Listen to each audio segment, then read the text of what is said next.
Muy buenas noches, queridos amigos. En tu mente tú tienes una grabadora que guardó todo lo que te dijeron y todo lo que tú sentiste cuando eras pequeño. Pero el día de hoy tú eres el que decide si presionas play o stop a esa grabadora. Eso es muy importante que recordemos porque nos permite tomar un rol de adulto en esta etapa de nuestra vida. Estas fueron las enseñanzas que tuvimos en la última lectura de nuestro libro Yo estoy bien, tú estás bien de Thomas Harris, en el cual ya estamos en el segundo capítulo. Es importante que recordemos unos puntos que tuvimos en la última sesión, pero a la vez les voy a invitar a hacer una pausa pequeña para que podamos respirar. Recuerda que la respiración es un anclaje para que tú puedas estar en el presente con cualquier actividad que tú realices y sobre todo que le indique a tu cerebro que ya el día acabó, acabó la tensión, las preocupaciones y puedes conectarte en una actividad muy rentable, muy productiva como es la lectura. Entonces, para esto respira profundamente. Recuerda que el aire no se debe quedar ni en la garganta ni en el pecho, sino que debe ingresar hasta tu diafragma que está bajo tu pecho y sobre tu ombligo. Respira fuerte y mientras vas respirando, mientras ingresa el aire, recuerda repetirte mentalmente, acepto lo que fue. Y cuando expiras muy despacito, dejo ir la pesadez del día. Una vez más, mentalmente te repites, acepto lo que ya fue. Y cuando exhalas, dejo ir la pesadez del día. Con esta respiración profunda estás anclándote en este momento, en esta lectura que es exclusivamente para ti, recordando unos puntos de la última sesión, en el cual el autor nos recuerda ya en el capítulo 2 cómo tenemos tres estados mentales: padre, niño y adulto. Y hemos leído dos de ellos que son padre y niño. En el estado de padre se va a guardar todas las reglas externas que fuimos aprendiendo de nuestros cuidadores progenitores. En el caso del padre interior, de manera resumida, es el conjunto de mandatos, todas esas reglas, normas, todos esos no hagas eso que nos decían los padres, esas normas con las cuales nos educaron, los valores también. Todo esto viene a guardarse en nuestra memoria de padre interior. Muy diferente a lo que es el niño. Tu estado niño guarda emociones internas. Y quiere decir toda esa colección de emociones puras que tú sentías cuando eras pequeño. Inseguridades, esos miedos, eso que no te sentías bien, pero también esconde tu lado creativo, tu lado curioso, tu lado alegre. Todo eso que tú sentiste al reaccionar ante estas reglas que te imponían los padres, los progenitores, se guardan en este estado de niño. Esos son los dos estados que repasamos en la última sesión. Lo importante es que nosotros también tengamos presente que estas grabaciones que quedaron en cualquiera de estos estados no se van a borrar nunca, siempre van a permanecer. Pero eso no es lo malo, lo bueno es que nosotros ahora tenemos el poder de dirigir el presente con toda la información que tenemos. Así que mantener las reglas o las emociones sin que tú las cuestiones, sin que tú juzgues tu pasado, porque si no te vas a volver rígido e inseguro. Si no, el secreto es que tú puedas reconocer que ahí están los pensamientos, las reglas, las emociones, y que cuando tú las observas y las examinas, en lugar de obedecerlas a ciegas, estás ganando libertad. Y que ese es un punto muy importante que hemos repasado en la última sesión. Y ahora vamos a ir directamente a la lectura de nuestro libro, recordándote que por favor tomes nota de cualquier palabra, término nuevo que vayas encontrando en el libro, ya que al ser un libro escrito por un psiquiatra, tiene algunos términos que pueden ser no coloquiales para nosotros y que nos permite seguir aprendiendo siempre términos nuevos. Estamos ubicándonos tanto en la página del libro virtual como del libro físico 63 y leeremos ahora lo que es el adulto. Este es el último estado que vive en nuestra mente, en nuestro cerebro. Inicia así. Hacia los 10 meses de edad, algo muy notable empieza a suceder en el niño. Hasta ese momento, su vida ha estado conformada por reacciones inflexibles e inevitables a las demandadas y los estímulos esgrimidos por aquellos que le rodean. El pequeño tiene un padre y un niño.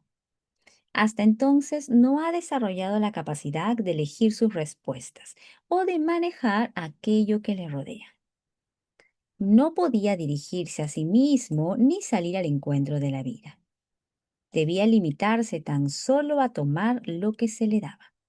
Aquí estamos viendo un resumen claro de cómo el autor nos pide que conectemos con esa imagen de niño que nosotros teníamos en nuestros primeros meses de vida, en las cuales el niño reacciona pues de manera inflexiva a todas las emociones que va sintiendo, teniendo siempre un padre presente que le va dando todas las indicaciones, porque el niño de pequeño no puede aún elegir respuestas, lo hace por puro instinto, por pura emoción. Continuemos. A los 10 meses de edad, en cambio, empieza ya a experimentar el poder de la locomoción.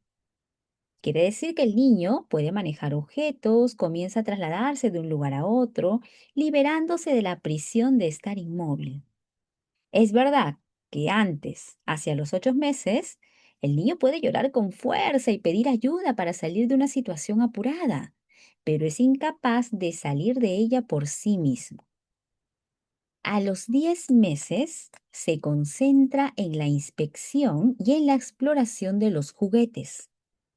Según los estudios realizados por Geisel e Igil, el niño de esta edad, de los 10 meses, se divierte jugando con una taza y finge beber.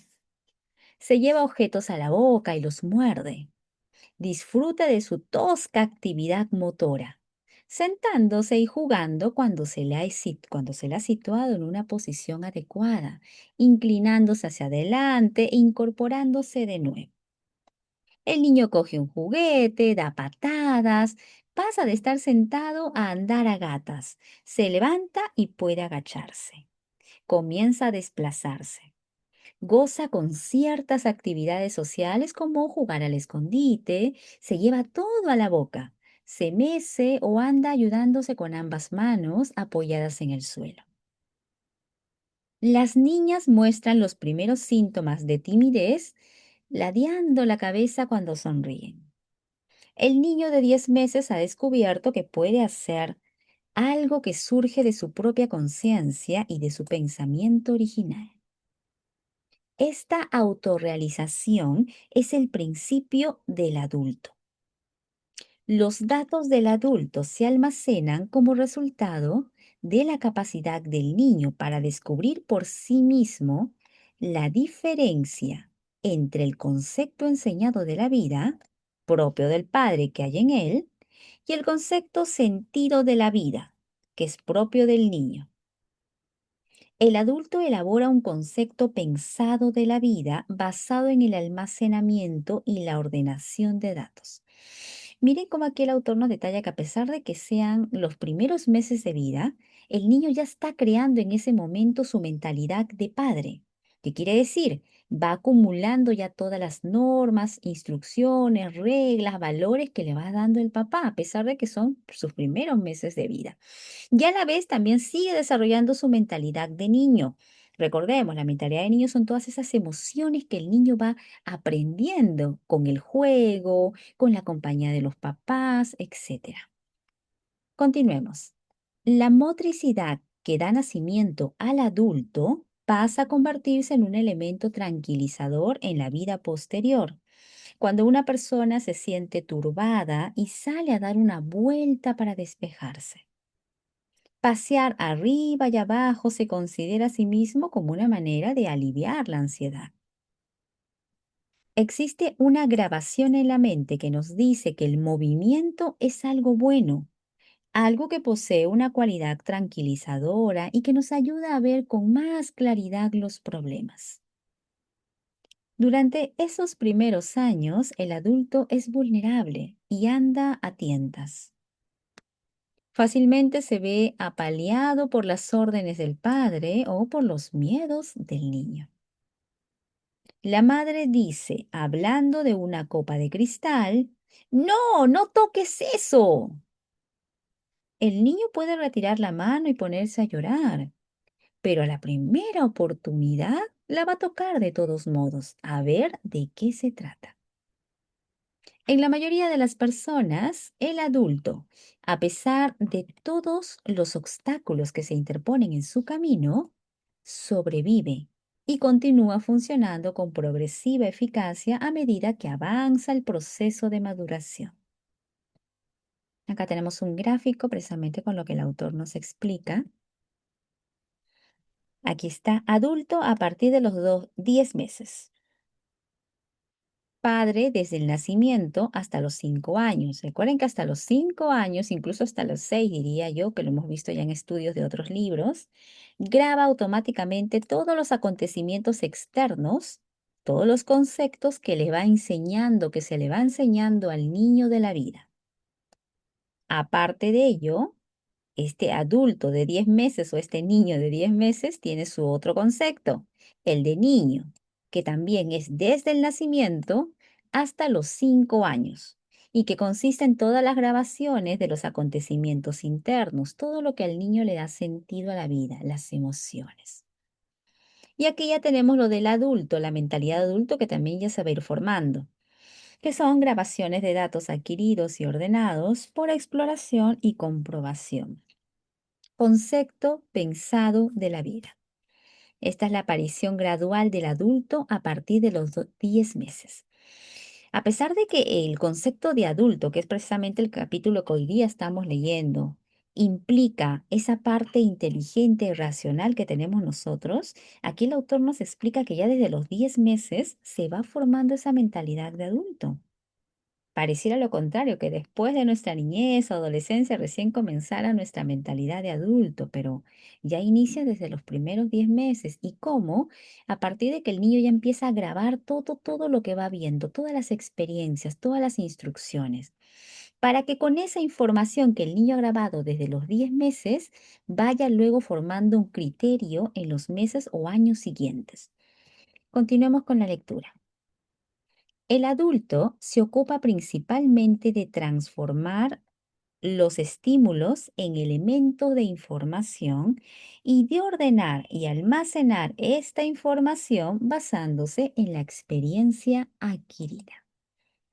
Qué importante la experiencia que va adquiriendo, en este caso el niño, que es totalmente diferente, por esto que no todas las personas somos iguales. Las experiencias que vivan cualquiera de los niños que ustedes tienen cerca, a diferencia de lo que ustedes han vivido de otros niños más, pues es distinto.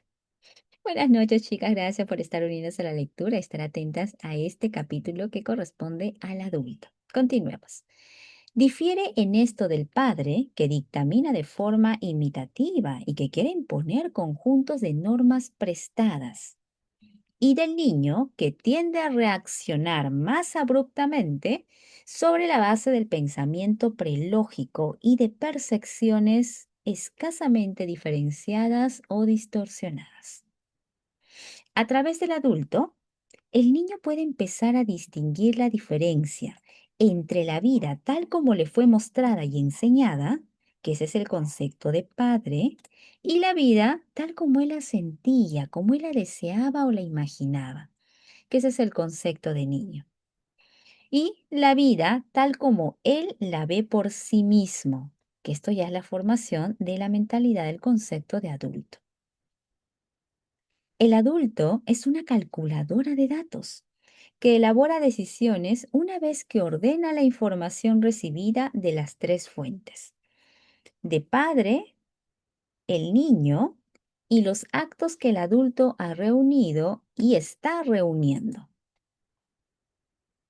Una de las funciones más relevantes del adulto consiste en examinar los datos del padre, en averiguar si toda esa información que aprendimos de los padres son ciertas o no, y si conservan actualmente su validez, para aceptarlos finalmente o para rechazarlos, así como en someter a examen al niño para comprobar si sus sentimientos son o no adecuados para el presente. Si son arcaicos o son una respuesta a los datos arcaicos del padre. El objetivo no consiste en prescindir del padre, no, ni tampoco del niño, sino en tener libertad para examinar estos conjuntos de datos. El adulto, como dice Emerson, no debe ser obstaculizado por la bondad, sino que debe examinar si se trata realmente de bondad o maldad. Para el caso, como en la decisión original, estoy mal. La revisión de los datos del padre por parte del adulto puede empezar a una edad muy temprana. El niño que descubre que la mayoría de los datos del padre son dignos de confianza, se siente más seguro, porque en su mente aparece el pensamiento, en nuestra mente, sí. Me dijeron la verdad. Miren cómo el adulto va validando, bueno, esta mentalidad de adulto que todos tenemos, va a ir validando toda la información que hemos aprendido de los padres. Y como dice aquí el autor, el niño que descubre que la mayoría de datos que los padres le dieron fueron ciertos, pues la vida hace que ellos se sientan más seguros también.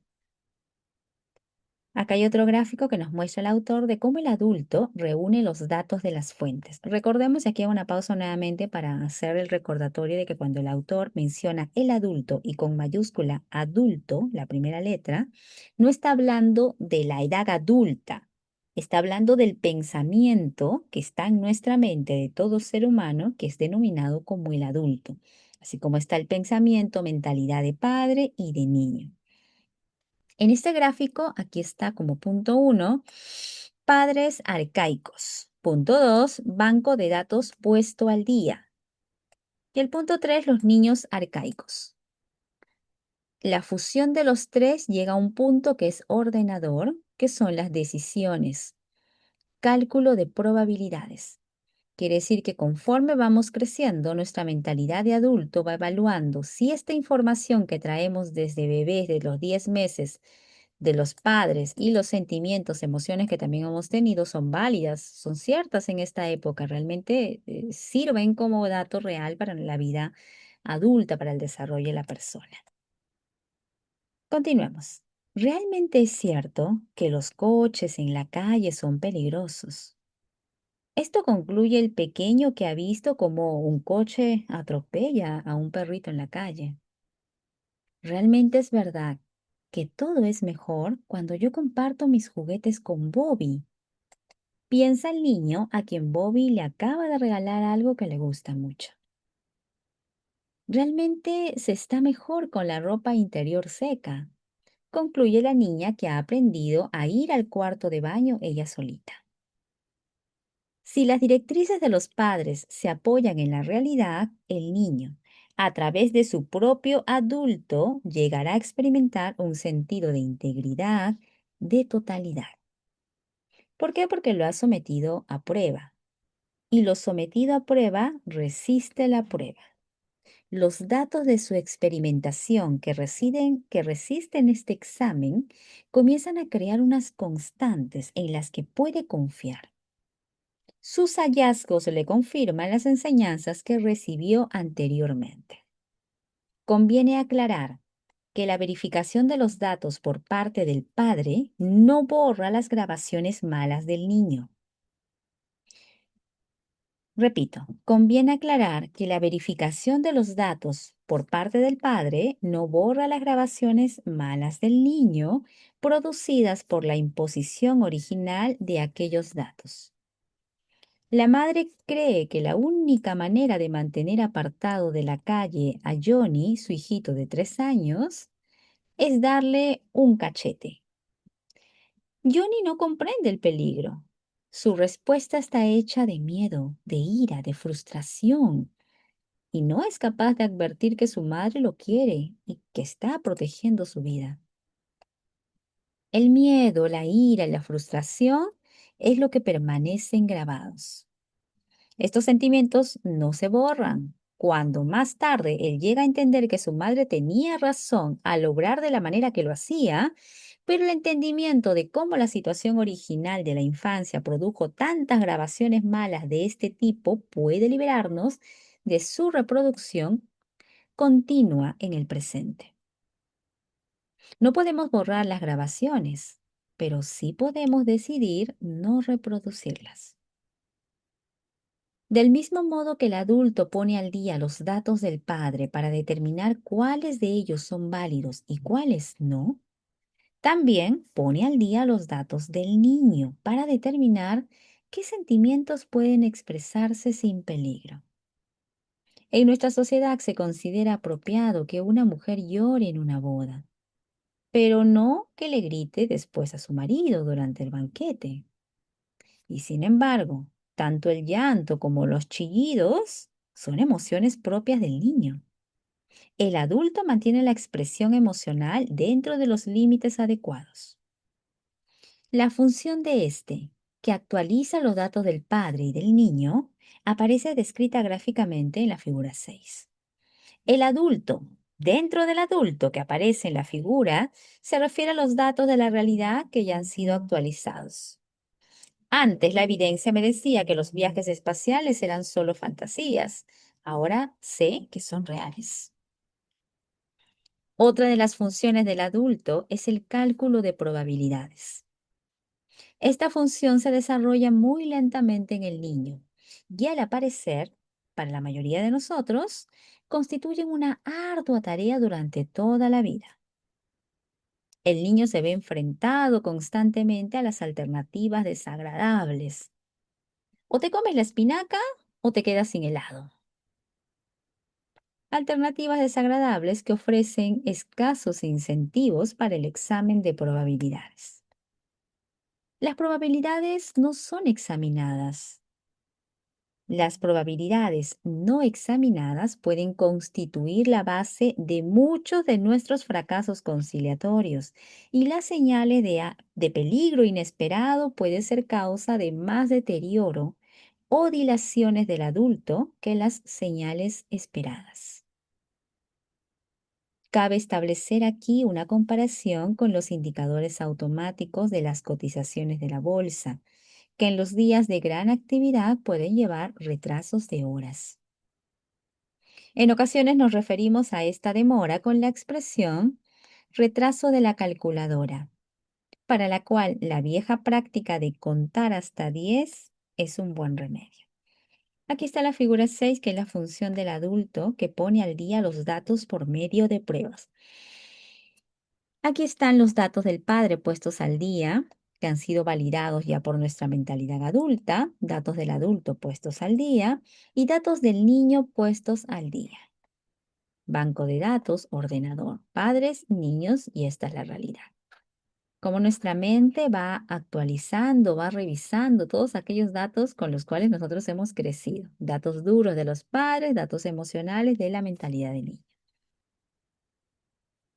La capacidad para el cálculo de probabilidades puede aumentarse a través de un esfuerzo consciente.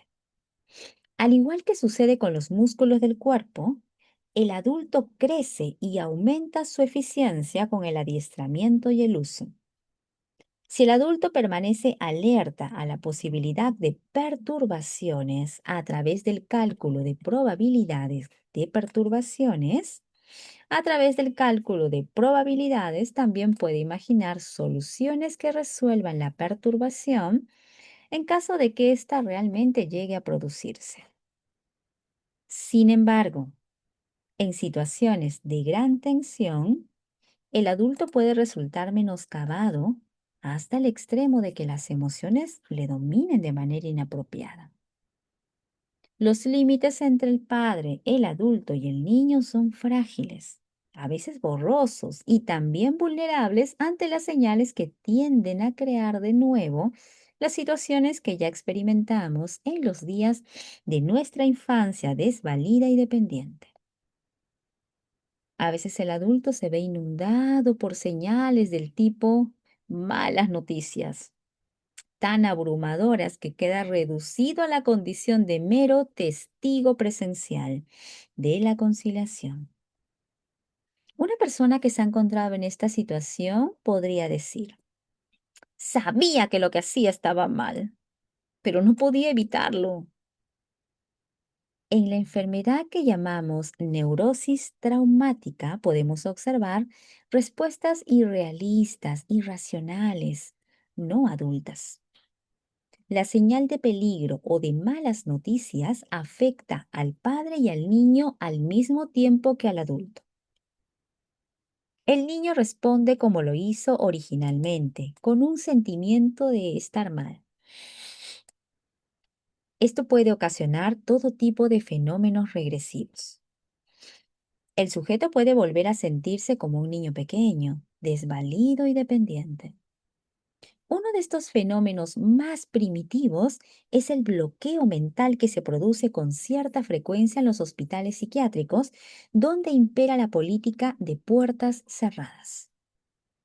Cuando la puerta se cierra detrás del paciente recién llegado, este se retrae de un modo rápido y pronunciado. Es por esto por lo que soy contrario a que se trate a los pacientes en un ambiente donde predomina el cuidado paternalista. Dar pábulo al niño indefenso que hay en el individuo demora el proceso reconstructivo de devolver al adulto a la operatividad.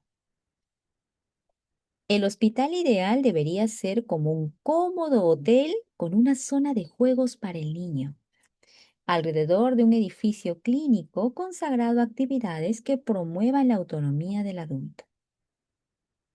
Las enfermeras no vestirían uniforme ni actuarían como padres con los pacientes.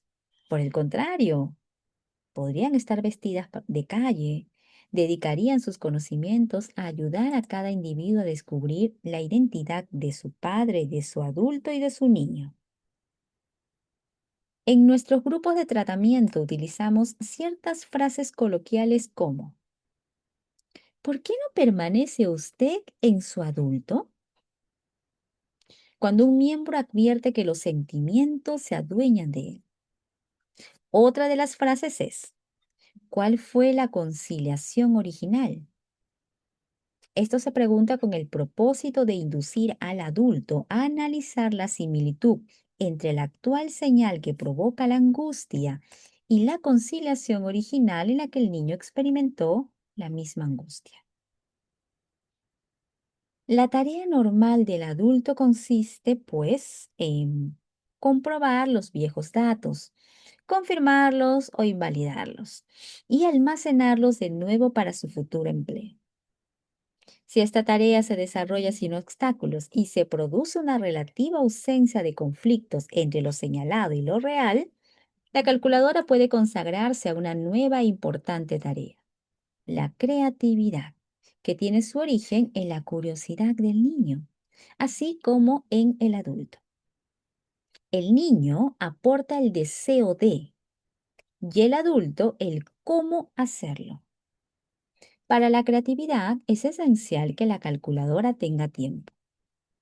Si ésta está ocupada con viejos asuntos, pues le quedará poco tiempo para dedicarse a cosas nuevas. Muchas directrices del padre pasan a ser automáticas una vez que han sido comprobadas, y esto permite que la calculadora pueda dedicarse a la creatividad. Muchas de nuestras decisiones en las conciliaciones cotidianas son automáticas. Por ejemplo, cuando nosotros vemos una flecha en una calle de dirección única, automáticamente renunciamos en ir a la dirección opuesta. No ocupamos nuestra calculadora con la ordenación minuciosa de datos sobre ingeniería de caminos, accidentes de tráfico o manera de pintar señales.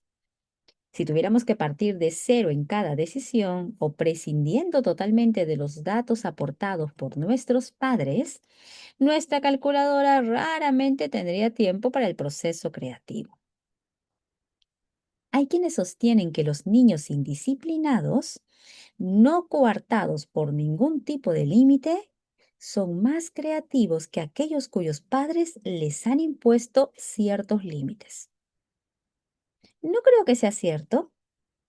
Un niño tiene más tiempo para las actividades creativas como explorar, inventar, montar o desmontar algo, si no tiene que perder el tiempo tomando decisiones fútiles para las cuales cuenta con datos insuficientes.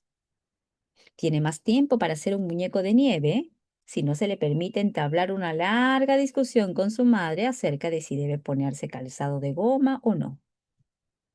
Si a un niño se le permite desarrollar su creatividad pintando las paredes de la sala con betún para los zapatos, no estará preparado para las dolorosas consecuencias que se producirán cuando haga lo mismo en la casa de sus vecinos. Los resultados dolorosos no producen sentimientos buenos. Hay otras consecuencias que consumen tiempo, como el que se pasa en un hospital, reponiéndose después de un encuentro experimental con un coche en la calle. Y este es un tiempo que se roba a la calculadora. Los conflictos ocupan gran cantidad de tiempo. Se produce un conflicto que consume mucho, por ejemplo, cuando lo que dicen los padres no parece verdad para nuestra mentalidad de adulto. El individuo más creativo es el que descubre que gran parte del contenido del padre sí se ajusta a la realidad. Entonces puede archivar esta información comprobada en el adulto, confiar en ella, olvidarla o dedicarse a otras cosas, como hacer volar una cometa, construir un castillo de arena o dedicarse al cálculo diferencial. Sin embargo, muchos niños pierden mucho tiempo a causa del conflicto que surge entre los datos del padre y los que él ve en la realidad. Su problema más perturbador es que no comprenden por qué el padre posee tal dominio sobre ellos. Cuando la verdad llama a la puerta del padre, éste dice, bueno, vamos a razonar juntos. El niño cuyo padre está en la cárcel y cuya madre roba para poder mantenerlo tiene una poderosa grabación en su mentalidad de padre que dice, nunca debes confiar en un policía.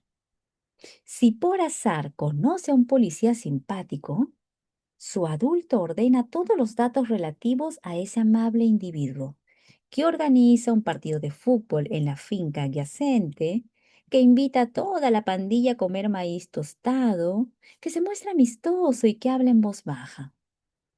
Al niño aquí se le plantea un conflicto. Lo que ve en la realidad es diferente de lo que le enseñaron.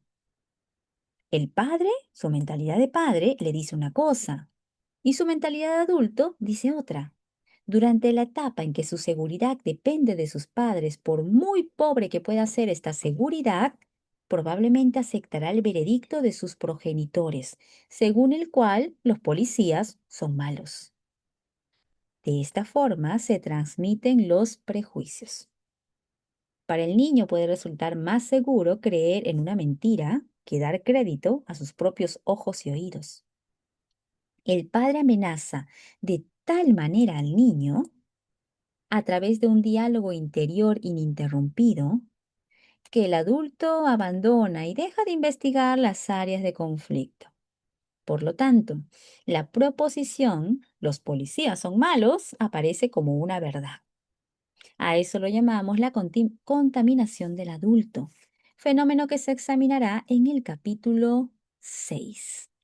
Con esto cerramos el capítulo 2 con toda la descripción detallada del concepto del pensamiento mentalidad adulto, para ingresar al capítulo 3 que son las 4 actitudes vitales. Si esta parte ha habido algún punto que quizás no te quedó del todo claro, que te pareció con mucha información, pero por ahí hay algún dato que quizás no se entendió a la primera lectura, anímate a hacer una nueva lectura de este segundo capítulo para que las cosas queden claras. Recuerda que ese es un libro escrito por un psiquiatra. En teoría estamos aprendiendo de psicología, no es poca cosa.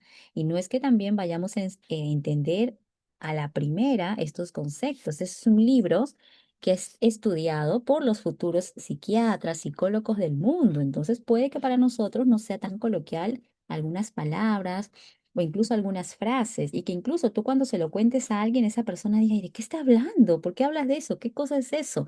Eso, chicos, es psicología pura. Si alguna vez ustedes se lo comparten a alguien y la otra persona no entiende, tranquilos, porque ustedes están hablando de psicología.